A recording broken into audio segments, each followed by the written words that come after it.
Good morning students. Students, in this video we discuss chapter 1 part 1. आज हम इस video के अंदर पार्ट 1 डिस्कस करेंगे. Chapter 7 is the Maurya empire.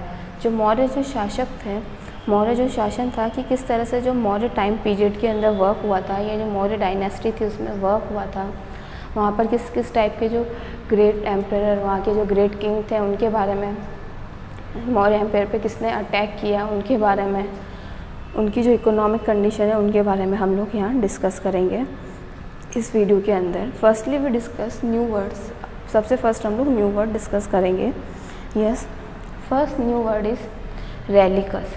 रेलिकस को हिंदी में बोलते हैं अवशेष. क्या बोलते हैं? अवशेष बोलते हैं. Things which are preserved because they associated with famous person or important event of the past. Things, उस चीज़ें या वस्तुएं जिनको प्रिजर्व करके मतलब संभाल कर रखा गया है, पास्ट की जो है वो या तो किसी फेमस पर्सन की थी या किसी ऐसा इवेंट जो हुआ था, हिस्टोरिकल मोमेंट जो था उसकी है, तो उन चीज़ों को क्या रखा गया है? संभाल कर रखा गया है. तो वो जो चीज़ है वो कहलाती है रेलिकस, अवशेष. लाइक हम पुराने किले वगैरह या महल वगैरह में जाते तो बाद हम बोलते हैं ना अवशेष है, पुराने ज़माने के अवशेष, तो वो चीज़ होती है रेलिकस. और वो क्यों थे? इम्पॉर्टेंट थे, इसे उन्हें क्या करके रखा गया है? प्रिजर्व करके रखा गया है. सेकंड जो है एडिक्ट, मतलब होता है कमांड या इंस्ट्रक्शन देना, निर्देश देना. लाइक आपको भी कमांड मिलता है, लाइक आप घर पर है तो अगर आप कोई वर्क जो है फर्स्ट टाइम कर रहे हैं, आपने पहले कभी नहीं किया है, तो आपकी जो मदर है वो उसके लिए आपको क्या करती है? इंस्ट्रक्ट करती है ना कि इस वर्क को इस तरह से करिए.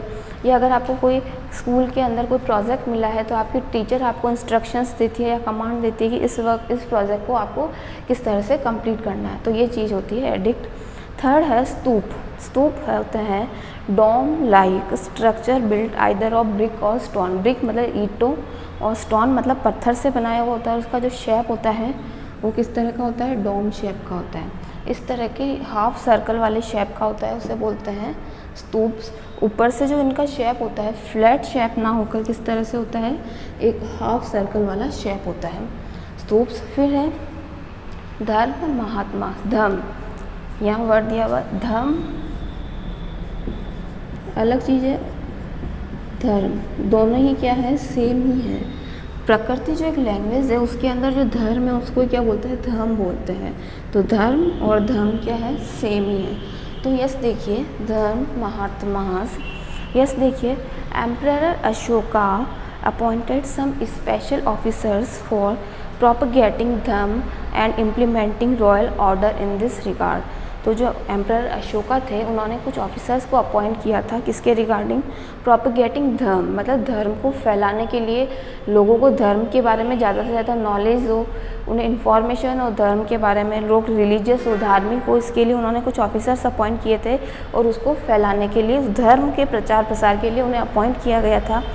And such officer are called Dharma Mahatmas. और जो ऑफिसर्स थे उन्हें क्या बोलते थे? धर्म महात्मास बोलते थे. यस, नेक्स्ट है dynasty. A line of hereditary rulers with common descent. यहाँ ये बोल रहा है एक लाइन, हेरिडेटरी मतलब उन्हीं के वंश से, उन्हीं डायनेस्टी को हिंदी में बोलते हैं राज्य या राज्य वंश. मतलब एक पर्टिकुलर फैमिली ने ही कहीं पर क्या किया होता है? राज्य किया होता है. जैसे मौर्य एम्पायर तो पूरा उन्हीं का टाइम पीरियड चल रहा है, फिर गुप्ता डायनेस्टी आ गई, फिर इस तरह से कोई चोल डायनेस्टी आ गई. तो इस तरह से उन्हीं की फैमिली, लाइक ग्रैंड फादर थे, देन फादर थे, देन उनके सन, फिर ग्रैंड सन, इस तरह से उन्हीं की फैमिली क्या करती गई? उस जगह पर राज करती गई थी वो. तो वो कहलाता है डायनेस्टी. यस, अब हम न्यू वर्ड्स कंप्लीट हो गए हैं. अब हम पढ़ेंगे Alexander's invention and defeating king Porus. कि अलेक्जेंडर ने किस तरह से आक्रमण किया था, इन्वेंशन मतलब आक्रमण किया था, and defeat of king Porus. और जो राजा पोरस थे उन्हें क्या कर दिया था? डिफीट, हरा दिया था. वो हम पढ़ेंगे. अलेक्जेंडर को सिकंदर भी बोलते हैं. यस देखिए Alexander the king of Macedonia. Alexander कहाँ के किंग थे? Macedonia. After his victory over Iran, Iran पर जीत के बाद टर्न टूवर्ड इंडिया. अब उन्होंने कहाँ टर्न ले लिया था? इंडिया की तरफ, भारत की तरफ टर्न ले लिया था. In 326 BC he attacked the north west part of the country। और उन्होंने क्या किया था 326 BC में क्या किया था, इंडिया का जो नॉर्थ वेस्ट वाला पार्ट है उस पर क्या किया था, अटैक किया था, उस पर आक्रमण किया था। वो कहाँ के, अलेक्जेंडर जो थे मकदूनिया के राजा थे। फिर उन्होंने ईरान को जीता। ईरान को जीतने के बाद अब उन्होंने इंडिया की तरफ टर्न लिया और इंडिया पर क्या किया, अटैक किया उन्होंने 326 BC के अंदर। फिर देखिए Porus made preparation to resist the invader. जो पोरस थे, जो उस समय जो किंग थे पोरस, उन्होंने क्या कर रखी थी, पूरी प्रिपरेशन कर रखी थी उसको हराने के लिए, अलेक्जेंडर को हराने के लिए, या उसके जो अटैक किया उसको वापस से जवाब देने के लिए उन्होंने क्या कर रखी थी, पूरी तैयारी कर रखी थी। फिर Alexander gathered his force on the left bank of Jhelum. Jhelum जो एक नदी का नेम है, तो झेलम नदी के किनारे पर लेफ्ट साइड पे उन्होंने अपनी पूरी सेना को इकट्ठा किया हुआ था अलेक्जेंडर ने। फिर देखिए he cross the Jhelum and made a surprise attack on Porus. उन्होंने क्या किया, जो झेलम नदी थी उसको क्रॉस कर लिया, मतलब उसको पार कर लिया था, और पोरस जो किंग थे उनके ऊपर क्या, कौन सा अटैक किया था, एक सरप्राइज, मतलब अचानक से अटैक किया था। King Porus fought bravely. जो राजा पोरस थे उन्होंने बहुत ही ब्रेवली, बहुत ही बहादुरी के साथ क्या करी थी, लड़ाई लड़ी थी। पोरस सेड ही कुड, फिर यस देखिए, but was seriously bounded and taken prisoner. But वो क्या हो गए, वाउंडेड, घायल हो गए और प्रिजनर, उन्हें कैदी बना लिया गया। When produce before Alexander, Porus said he should be treated like a king who fought for his motherland. और तो पोरस ने बोला था कि मुझे मारने से पहले या कोई भी पनिश कर, मुझे मतलब इस तरह से ट्रीट किया जाए एज ए किंग, मुझे राजा की तरह ही ट्रीट करो, ना कि किसी गुलाम की तरह या दास की तरह। क्यों, क्योंकि मैंने अपनी मदरलैंड मतलब मातृभूमि के लिए क्या करी है, लड़ाई लड़ी है। तो पोरस बोलते हैं कि मुझे एज ए किंग ट्रीट करो। अलेक्जेंडर एडमायर पोरस करेज। तो जो अलेक्जेंडर थे उन्होंने जो एडमायर मतलब उसकी प्रशंसा करी है, उसको तारीफ़ करी उसकी, पोरस की, इस करेज मतलब बहादुरी की, कि जो पोरस है वो कितना बहादुर है। Alexander gave Porus back his kingdom and made him a friend ally. और जो अलेक्जेंडर थे उन्होंने क्या किया, वापस से जो पोरस थे उनको उनका किंगडम मतलब उनका राज्य वापस दे दिया, और दोनों क्या बन गए, फ्रेंड बन गए, एली मतलब मित्र बन गए। तो इस तरह से कि जिस तरह से पोरस ने लड़ाई लड़ी थी तो उससे क्या हुए थे, जो अलेक्जेंडर जो सिकंदर थे वो बहुत प्रभावित हुए और उन्होंने उसे उसका किंगडम वापस रिटर्न कर दिया। यस, अब हम पढ़ेंगे अलेक्जेंडर्स रिटर्न जर्नी। जो अलेक्जेंडर थे उनकी रिटर्न जर्नी के बारे में हम पढ़ेंगे। अलेक्जेंडर रिटर्न जर्नी, कि वो वापस से किस तरह से लौटे थे उसके बारे में हम पढ़ेंगे, उसके बारे में हम पढ़ेंगे। तो यस देखिए, Alexander planned to march forward. अब अलेक्जेंडर ने क्या प्लान किया, वापस से मार्च करने का प्लान किया। फिर देखिए he cross the Chenab. Chenab एक नदी का नाम है, चेनाब एंड रावी रिवर। चेनाब और रावी नदी को उन्होंने क्या किया, क्रॉस किया एंड एडवांस अप टू 20। और वो कहाँ पहुँच गए, 20। ये भी एक रिवर नेम ही है, चेनाब, रावी, 20, तो वो 20 नदी के यहाँ पहुँचे। But the area conquered by him rose in revolt. जो अब क्या हुआ है, जो एरिया को क्या है, अब वो तो पोरस को वापस देकर आ गए थे। His soldier also refuse to go any further because the territory beyond the Beas was ruled by mighty Nanda emperor. अब जो वो नदी 20 नदी के किनारे आकर वहाँ ठहरे थे, तो अब वो क्या, उनको जो किंग नंदा थे उन पर अटैक करना था, बट जो उनकी फोर्स थी, जो उनकी सेना थी, उन्होंने क्या कर दिया, रिफ्यूज़ कर दिया, मना कर दिया उस इलाके पर अटैक करने के लिए। जो किसकी शासन थे, उसके जो शासक थे, उसके राजा थे, वो नंदा एम्परर थे। With a heavy heart he began his return journey. तो वो बहुत ही भारी दिल से या भारी मन से वापस से क्या हो गए, रिटर्न हो गए, वापस चले गए। क्यों, वो आगे अटैक करना चाहते थे सिकंदर, अलेक्जेंडर तो, बट उनकी जो आर्मी थी, उनकी जो फोर्स थी, उन्होंने क्या कर दिया था, रिफ्यूज़ कर दिया था, मना कर दिया था कि हम अटैक नहीं करेंगे या हम लड़ाई नहीं करेंगे। तो वो वापस से चले गए थे। That was in 325 BC। A year later he died eight Babylon. और इस तरह से जो सिकंदर थे उनकी जो मृत्यु कहाँ हुई थी, बेबीलोन में हुई थी, जो अभी मॉडर्न में कहाँ पे है, इराक में है। बेबीलोन जो अभी मॉडर्न टाइम में उसको इराक बोलते हैं, वहाँ उनकी क्या हो गई थी, डेथ हो गई थी सिकंदर की। अलेक्जेंडर का देखिए डायग्राम भी आपकी बुक में दिया हुआ है। यस, फिर देखेंगे effect of Alexander invention. Effects of जो इन्होंने सिकंदर ने इंडिया पर अटैक किया था तो उसके क्या प्रभाव आए थे वो हम इसके अंदर पढ़ेंगे कि किस तरह से उन्होंने अटैक किया, तो जो आम आदमी है या जो राजा है उन पर फ़र्क पड़ा था, इन्वेंशन जो उन्होंने किया था। यस, देखिए Alexander had appointed a few governor to look after the territories he had won. तो जो अलेक्जेंडर क्या हुआ है, अपॉइंट हुए हैं, फ्यू गवर्नर्स को उन्होंने क्या किया था, अपॉइंट किया था कि जो जो टेरिटरीज मतलब जो जो राज्य उन्होंने या जो जो किंगडम उन्होंने या जो जो एरिया उन्होंने जीता है उसके लिए उन्होंने क्या अपॉइंट कर दिए थे, गवर्नर। क्योंकि ऑब्वियसली इतने सारे टेरिटरीज है या जो एरिया है या किंगडम से उनको एक ही पर्सन तो कंट्रोल नहीं कर सकता ना, तो उन्होंने क्या कर दिया था, अलग अलग गवर्नर अपॉइंट कर दिए थे। His empire broke up soon but it indirect result were many.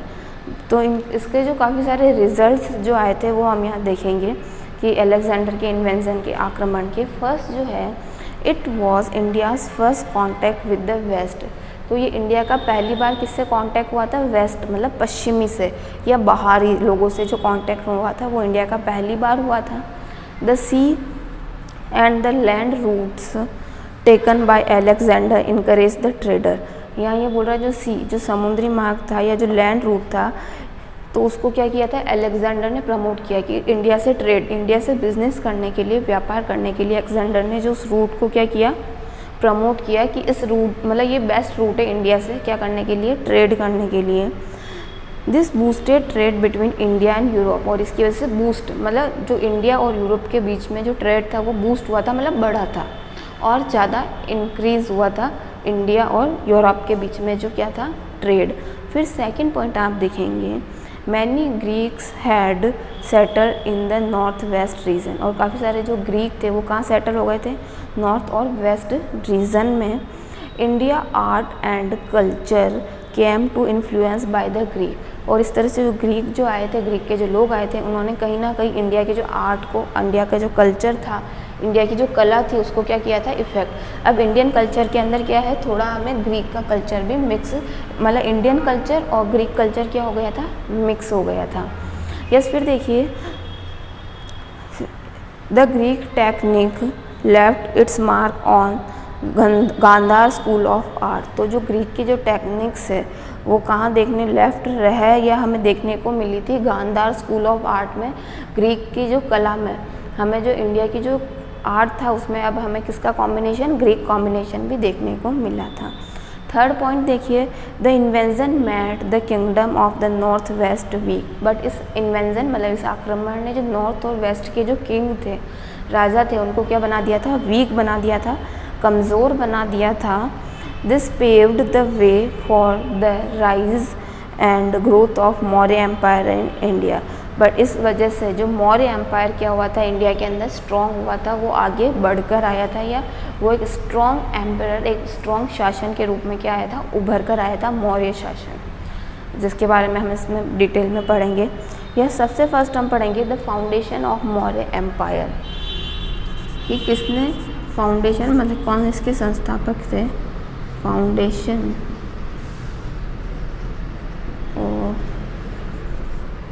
Maurya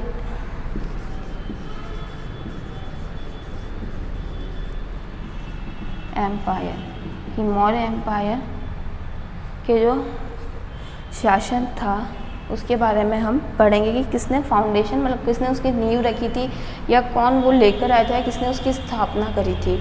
तो यस देखिए, Vishnugupta better known as Chanakya और कौटिल्य। विष्णुगुप्त जिन्हें चाणक्य या कौटिल्य के नाम से जाना जाता था, was learn Brahmin of Taxila. वो क्या थे, एक ब्राह्मण थे तक्षशिला में। He had gone to Pataliputra where he was humiliated by Nanda king. जो नंदा जो किंग थे उन्होंने क्या किया था, उन्हें ह्यूमिलेट मतलब उनकी इंसल्ट करी थी, उनका अपमान किया था। तो वो कहाँ चले गए थे, पाटलिपुत्र। मतलब जो चाणक्य थे उनकी क्या हुई थी, इंसल्ट हुई थी, नंदा किंग ने उनकी इंसल्ट करी थी, तो वो पाटलिपुत्र चले गए थे। On his way back to Taxila he met young Chandragupta Maurya seeing the sign of greatness in the boy. तो वहाँ तक्षशिला में वो एक मीट उनकी मुलाकात हुई एक यंग बॉय, एक जवान लड़के से, यंग जो कौन थे, जिनका नाम था चंद्रगुप्त मौर्य। उन्होंने देखा कि ये जो बॉय है ये बहुत ही ग्रेट, बहुत ही महान है। उन्हें कुछ इस तरह के साइन, उसके अंदर कुछ अच्छी चीज़ें या उसमें ग्रेटनेस उनको, जो चाणक्य थे उनको किस में दिखाई दी, चंद्रगुप्त मौर्य में दिखाई दी। He took Chandragupta Maurya to his native town. अब वो चंद्रगुप्त मौर्य को कहाँ लेके गए, अपने नेटिव टाउन में। He gave Chandragupta Maurya a perfect education. और वहाँ उन्होंने चंद्रगुप्त मौर्य को क्या दी, एक परफेक्ट एजुकेशन, मतलब बहुत ही अच्छी शिक्षा उन्होंने किसको दी, चंद्रगुप्त मौर्य को दी। फिर देखिए conquest of Punjab and Magadh, किस तरह से पंजाब और मगध को जीता था उसके बारे में हम लोग पढ़े थे कि किस तरह से विक्ट्री जीता था। यस देखिए, both Chanakya and Chandragupta Maurya set out to recruit soldier for the army. अब क्या करें, चाणक्य और चंद्रगुप्त क्या करने लगे थे, मौर्य आर्मी बनाने लगे थे या अपनी सेना बनाना चाहते थे। तो वो क्या करना, रिक्रूट करना मतलब भर्ती। अब वो सेना में अपनी आर्मी के अंदर लोगों को क्या करने लगे थे, भर्ती करने लगे थे। Chandragupta Maurya installed himself as a king. और जो चंद्रगुप्त मौर्य ने अपने आप को एज ए किंग इंस्टॉल किया था, ये एज ए किंग स्थापित किया था कि मैं क्या हूँ, एज किंग, राजा हूँ। He first defeated the Greek who were the ruler of north west region of India. उन्होंने सबसे पहले जो ग्रीक वाले जो थे उनको क्या कराया था, हराया था, जो नॉर्थ वेस्ट पर, इंडिया के नॉर्थ वेस्ट पार्ट पर जिन्होंने क्या कर रखा था, कब्जा कर रखा था, उन ग्रीक्स को क्या किया था, चंद्रगुप्त मौर्य ने फर्स्ट टाइम उन्हीं को हराया था। फिर देखिए soon he made himself the master of the whole Punjab and Sindh. और इस तरह से वो पूरे पंजाब और सिंध के क्या बन गए थे, मास्टर बन गए थे, मतलब वहाँ के किंग बन गए थे। फिर देखिए then he turn toward Pataliputra. और अब वो उन्होंने मतलब पंजाब और सिंध को जीत कर अब कहाँ टर्न किया, पाटलिपुत्र की तरफ टर्न किया। Then the Nanda were completely defeated. और इस तरह से उन्होंने जो नंदा जो किंग थे, राजा थे, उनको पूरी तरह से क्या कर दिया, डिफीट कर दिया, हरा दिया। He became the first ruler of Maurya dynasty in 324 BC। और इस तरह से वो क्या हुए, पहले रूलर हुए, पहले शासक हुए मौर्य डायनेस्टी, मौर्य राजवंश के अंदर, मतलब मौर्य राजवंश के पहले शासक थे या पहले राजा थे कौन, चंद्रगुप्त मौर्य। या हम कह सकते हैं जो मौर्य जो शासन था, मौर्य जो राज था, वो बनाए किसने था, चंद्रगुप्त मौर्य ने। 324 BC के अंदर Chandragupta Buddha statue reflecting Greeks influence. ये बुद्धा का जो स्टैचू दिया हुआ है कि किस तरह से वो ग्रीक की जो कल्चर है, आर्ट को दिखाता है। यस हम पढ़ेंगे, हमने फाउंडेशन ऑफ मौर्य एम्पायर, उसके बाद कॉन्क्वेस्ट पढ़ा कि किस तरह से उन्होंने जीता था conquest of Punjab and Magadh को उन्होंने जीता था। अब हम जो पढ़ेंगे, क्या पढ़ेंगे कि किस वॉर विथ सेल्यूकस, जो सेल्यूकस के साथ जो वॉर हुई थी, सेल्यूकस वॉर विथ सेल्यूकस।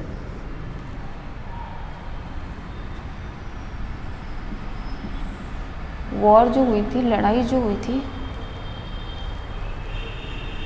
किसके साथ हुई थी, सेल्यूकस के साथ जो हुई थी, उसके बारे में हम यहाँ डिस्कस करेंगे। यस देखिए आप लोग, the territories west of the Indus were ruled by the Greek king.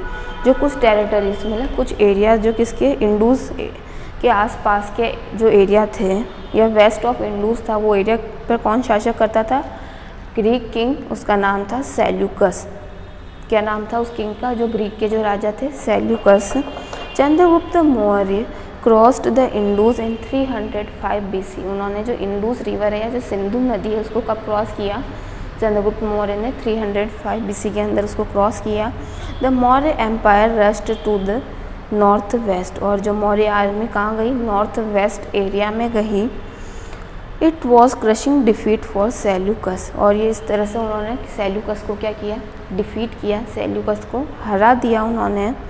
Seleucus was force to give many territories, और जो सेल्यूकस थे उन्होंने अपनी जो फोर्स, अपनी सेना को जो उनकी टेरिटरीज थी लाइक हेरत, काबुल और कांधार, जो उनके टेरिटरीज, जो उनके एरिया थे वहाँ भेजा to Chandragupta Maurya. These territories are part of modern Afghanistan, और ये जो अभी कांधार है या जो ये काबुल है, ये अभी कहाँ के पार्ट है? अफ़गानिस्तान के हिस्सा है ये। Chandragupta Maurya married princess Helen, उन्होंने चंद्रगुप्त मौर्य ने किससे शादी करी? राजकुमारी हेलन से शादी करी। The daughter of king Seleucus, वो किसकी डॉटर थी, किसकी पुत्री थी? सेल्यूकस की जो बेटी थी हेलन, उसके साथ चंद्रगुप्त ने मैरिज करी। The Greeks king sent Megasthenes as his ambassador to the Maurya court, जो ग्रीक के जो किंग थे, ग्रीक के जो राजा थे, उन्होंने जो मैगस्थनीस को कहाँ भेजा था? एज ए एम्बेसडर, मतलब राजदूत। एक राजा को जो दूत होता है ना, वो बनाकर किसको भेजा था? मैगस्थनीस को भेजा था। कहाँ पर? मौर्य कोर्ट में, मौर्य दरबार में। Megasthenes lived at Pataliputra for a long period time and wrote a book called Indica, और जो मैगस्थनीस थे वो काफ़ी लंबे टाइम तक कहाँ रहे थे? मौर्य कोर्ट में रहे थे, और वहाँ पर रहकर उन्होंने एक बुक लिखी थी। बुक का नाम था इंडिका। उस बुक के अंदर उन्होंने जो मौर्य एम्पायर है, मौर्य के जो राजा है चंद्रगुप्त मौर्य, उसके बारे में लिखा था। उन्होंने किस तरह से रूल किया था उसके बारे में, या एक किंग के अंदर क्या क्या क्वालिटीज़ होनी चाहिए, वो सारी चीज़ें उन्होंने लिखी थी मैगस्थनीस ने। और मैगस्थनीस ने उस पूरे जो कोर्ट को, जो मौर्य कोर्ट था, उसको पूरा क्या किया था? अपनी बुक के अंदर। अपनी बुक जो थी इंडिका, बुक का नेम क्या था? इंडिका, आपको याद रखना है। तो उस बुक को पूरा के अंदर उस मौर्य कोर्ट के बारे में पूरा डिस्क्रिप्शन दिया था। तो now our part 1 is complete. हमने अपना पार्ट 1 क्या कर लिया है? कंप्लीट कर लिया है। पार्ट 1 के अंदर हमने देखा है अलेक्जेंडर ने जो आक्रमण किया था वो, और किस तरह से उन्होंने पोरस को हराया था। सेकंड जो हमने देखा अलेक्जेंडर की रिटर्न जर्नी की, किस तरह से वो वापस लौटा। फिर हमने देखा इफ़ेक्ट ऑफ अलेक्जेंडर इन्वेंशन, कि अलेक्जेंडर ने जो हम इंडिया के ऊपर आक्रमण किया उसका क्या क्या प्रभाव आया, लाइक हमारे कल्चर के ऊपर जो ट्रेड है वो बढ़ा हम लोगों का, इस तरह से। फिर देखा फाउंडेशन ऑफ मौर्य एम्पायर, कि मौर्य एम्पायर जो था उसकी नींव किसने रखी उसके बारे में। And conquest of Punjab and Maurya, कि किस तरह से जो राजा थे चंद्रगुप्त मौर्य, उन्होंने किस तरह से पंजाब को और मगध जो एरिया है उसको जीता था, अपने कब्जे में किया था।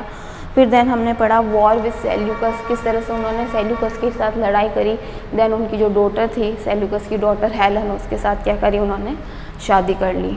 तो ये हमारा पार्ट 1 कंप्लीट हो गया है। पार्ट 2 में हम जो इंडिका जो बुक लिखी थी उसके बारे में हम लोग डिस्कस करेंगे, और मौर्य एम्पायर किस टाइप्स का था वो हम पढ़ेंगे। बिंदुसार, अशोका, इन सब के बारे में हम डिस्कस करेंगे। तो now part 1 is complete. Thank you, have a nice day.